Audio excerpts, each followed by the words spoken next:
This stupid GPS took us on a dirt road, so my dirty truck's getting even dirtier. How western does this look though? Look at all the, what do they call them? Tumbleweed? Yeah. I don't think it's actual tumbleweed, but I wish we were on the highway right now. Trevor, we're coming to see you. Please don't go on a dirt road. I didn't think about that. Now that's a working man's truck if I ever seen one. Oh my God. Look at the mountains.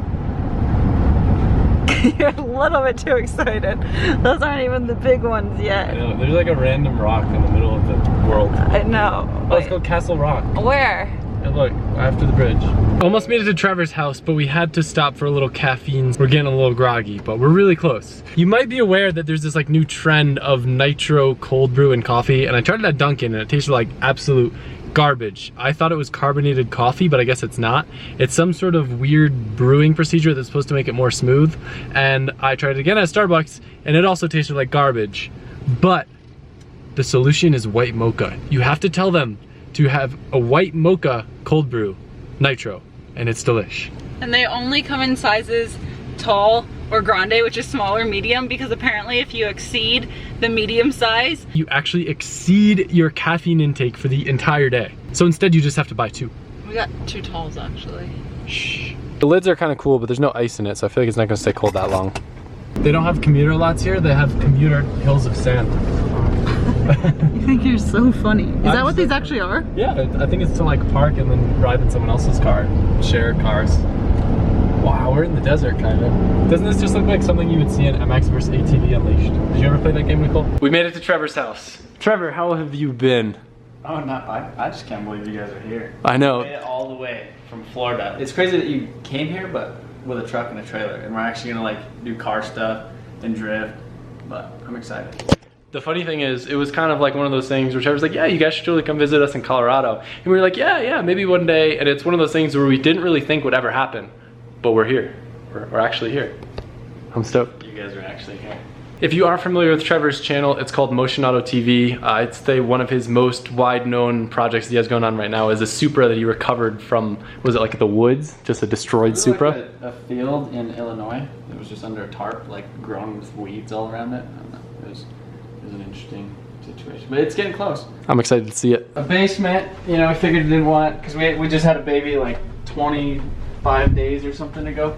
So we got a young little baby. But I figured it'd be nice to have, like, you guys have your own space, so there's not like a crying baby and all that other stuff. But so I set this up. I love it. It's Harbor Freight moving blankets on all the walls. The what? The pinchers up there. Oh, the clamps? The clamps, even down here. I love it. They went out of their way to make us feel at home. Show their painting. I did, I just showed them. I think it's so cool. Yeah, so my painting or Jamie's painting? Trevor's? Jamie's. Already got a box waiting for me here. Any guesses what might be inside? It's looking like wheels. Of course, they're Cosmos wheels. These look like new center caps. I don't have a lot of other ones like these. I love how nice the barrels look when they're new, fresh and white. So it's nothing too exciting. Well, actually very exciting for me. I just got 2 more replacement wheels, the 18x9 MR7s that I love in my car, because my other ones got super like banged up just from getting mounted and demounted so many times. As a reminder, a lot of you guys actually use my wheel code from Cosmos, which is awesome. It makes me look really good. If you guys use LZBMX, they give you 10% off and free shipping on their wheels. I forgot how good these look when they're new. They look really good. You know what they look good on? The saw. We should mock it up, it'll be funny. In case you're wondering, I run 18x9 plus 25s in the rear of my car, mainly just because I'm stock body and those dual caliper brackets space the wheel out, I think like 10 or 15 millimeters. So that's all I can fit, but I can fit a 225 on there and we're chilling. No, dude, it kind of looks cool. It actually looks pretty realistic. This is their brand new baby, Carson. She's got so much hair. Oh my goodness. Trevor's worried and kind of scared me that it might hail on the truck and trailer. I guess that's like a thing out here. It hails pretty frequently. Loving the floor mats. And we just rolled up to Trevor's shop. So I figured what I'd do kind of as a first video here with Trevor, we kind of give you guys a little tour of his shop, kind of explain some of the ideas, projects, plans that we have while we're out here in Colorado. Check out the Supra graveyard. I always forget how many cars you have. Me too. Wait, what's the number? Do you know? I think I counted. It's like 15. You're ridiculous. 20. I have cars elsewhere too. If you see any shots of my car in this video with all this stuff written in my paint, I just want to make it very clear that I do not encourage that. Some people did it at the event. People who are like passionate about cleaning cars or detailing cars know that that's like a big no-no. When you write in dust on cars, it kind of scratches stuff, so please don't ever do that to a car of mine or our truck, which someone also did. Not cool.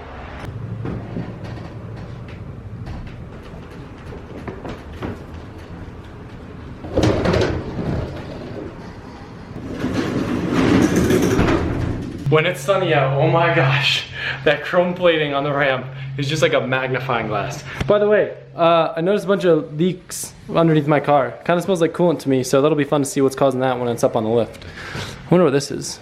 Yeah. That might be oil. Very watery looking oil. I realized that this mark in my fender, since I never really rub on my fenders, I figured out after watching footage that this is from that first flick at the US Air event. Is this insane S14? I'm impressed with the maneuvering. Believe it or not, Trevor actually got this car just to give away. So we're gonna put a 2JZ in this thing. So 2JZ, VVTi, maybe single turbo, R54, but man. Since Trevor actually got the car like this, he wanted to make it his own, so that's why he's gonna put the JZ in it. Yeah, the idea of it was just like a build, you know, because the whole giveaway situation, I didn't want to just like buy a car, have like a car that was nice and pretty and already swapped and everything. I wanted to actually like put kind of my touch on it, and you know, I didn't have time to do paint and body work, so this was like the perfect situation. So it does currently have like a 400 horsepower SR in it, but I think it'll be really awesome with like a stock 2JZ VVTi in it. It'll make it like the ultimate street car, kind of like the little brother to like my drift car. So let's go for a ride. I'm usually not the biggest fan of S14s, but I have to say this is probably my favorite S14 I've ever seen. I've never been in an SR that's faster than mine, and this supposedly has 50 more horsepower than mine. As long as it's running right, the air fuel gauge is stuck at 10. It was sitting for like, I don't know, 3 weeks. The battery died and stuff. So then that uses the AEM in here, uses that as like the wideband reference, so basically the O2 sensor for it. So we'll see if it's okay with it. This car's a 2867 on E85. I'm curious to see how the spool is compared to mine. All right, let's see what she's got.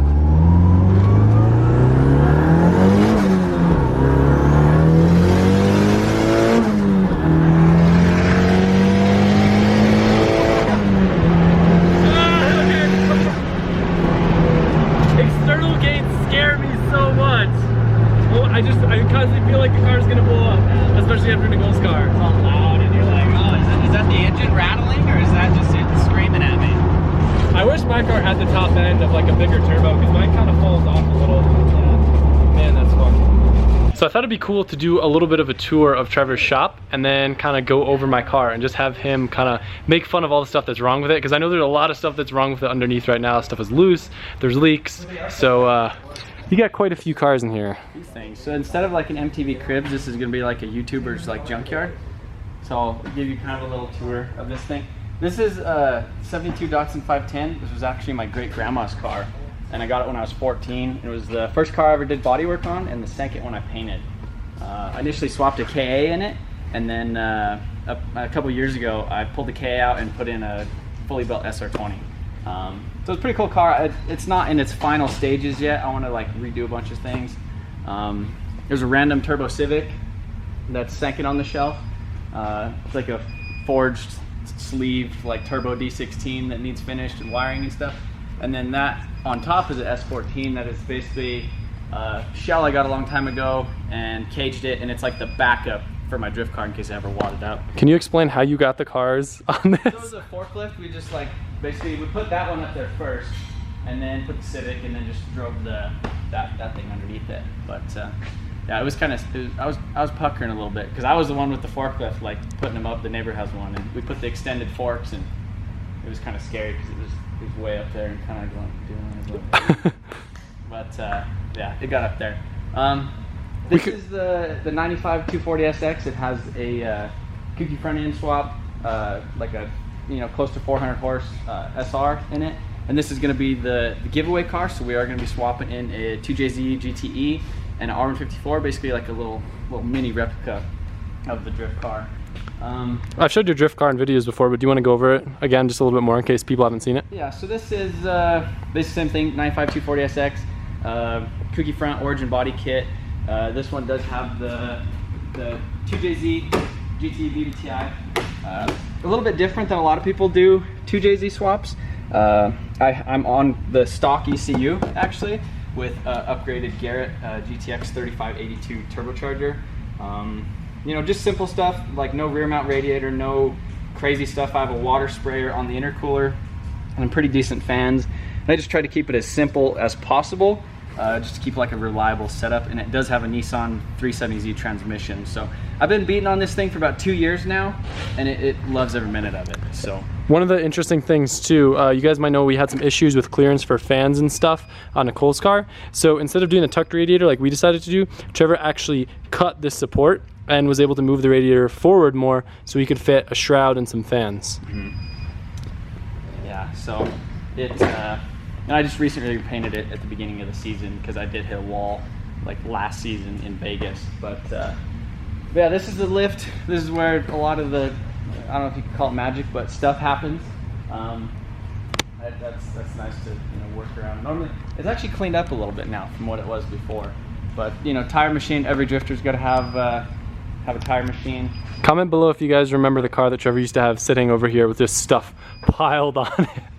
And then recently we got some pallet racks, kind of get all the stuff like that was kind of flowing out into the shop and get it up. I'd say my main project, and a lot of people that know about my channel now, is because of this thing right here. This is the 95 Toyota Supra. It's actually kind of rare because it's a hardtop. It was original NA 5-speed with the hardtop.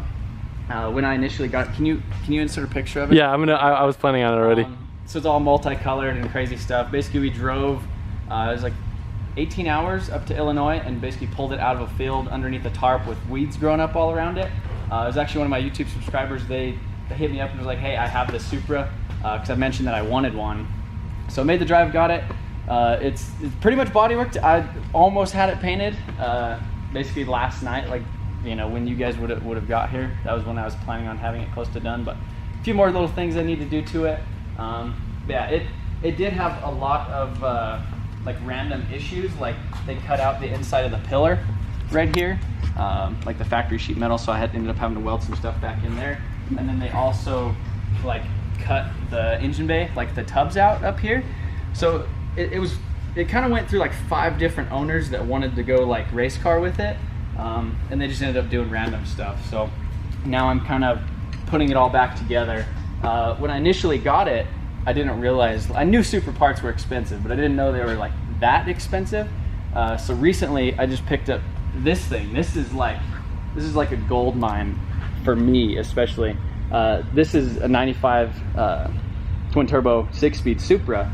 It doesn't have an engine or tranny, or didn't have an engine tranny when I got it, but it had the big diff, the brakes, and a complete interior, which is like the main issue that I was gonna have with this thing. Because as you see the interior now, that's pretty much how I got it, with the shell of like a random dashboard. So that should make putting this thing together and actually making it a real Supra like an actual thing. This was another car that was one of my YouTube subscribers, they had it sitting in their garage, and it was missing a bunch of stuff, kind of like theft recovery, sitting in his garage on jack stands, and told me about it, was going to sell me the headlights, and I was like, how much for the whole car?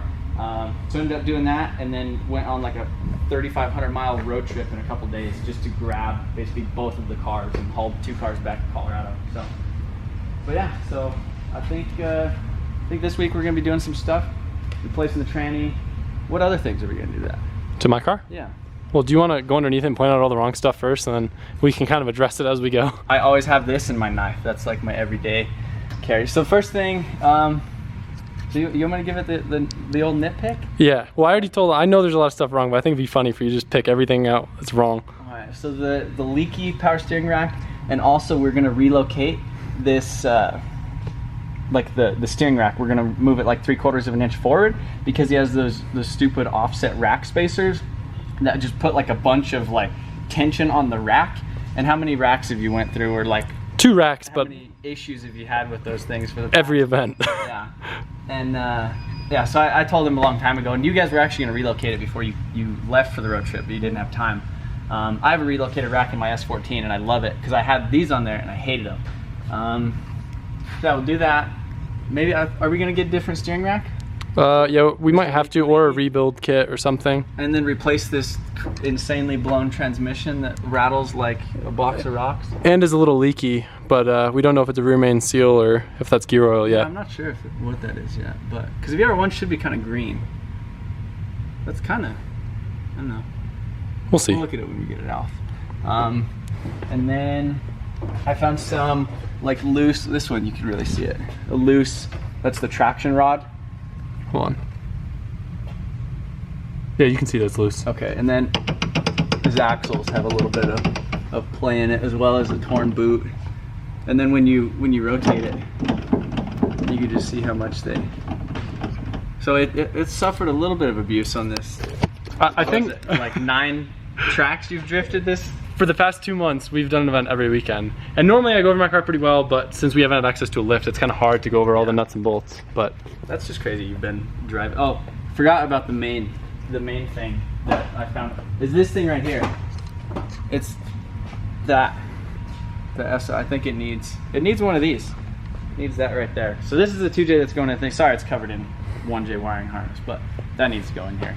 But yeah, I can't believe you've been driving this thing like 9 events in a row, like every weekend for the past 2 months. That's awesome. So there's a lot of other little stuff that I want to try to figure out with it, just kind of weird stuff that's going on. So I figured this would be kind of a fun place where we are going to do some work on my car. Also got to do an alignment and stuff. We're going to do some work on his giveaway car, and we're going to try to do some driving stuff too, like maybe a private event one day where we can actually drive together, because me and Trevor have never driven together. And maybe even do a cruise up to Pikes Peak, which, if you don't know, it's like the highest point in Colorado. Crazy scenic route, and then with the drift cars. And it's one of like the oldest like races, I think, in the world. I don't know, I'll have to look up some stuff, but like the Pikes Peak International Hill Climb, it's insane, the cars that actually race up that mountain. But you guys will see when we drive up there. It's pretty impressive. So stay tuned. I'm going to update you tomorrow. We'll probably start working stuff with the 240, maybe even do the rack relocation and the transmission. When I'm with Trevor, we get stuff done pretty quick, so fingers crossed that all goes well. Make sure you check out Trevor's channel if you want to learn more about his super projects or anything else that's going on in here, and we will see you tomorrow.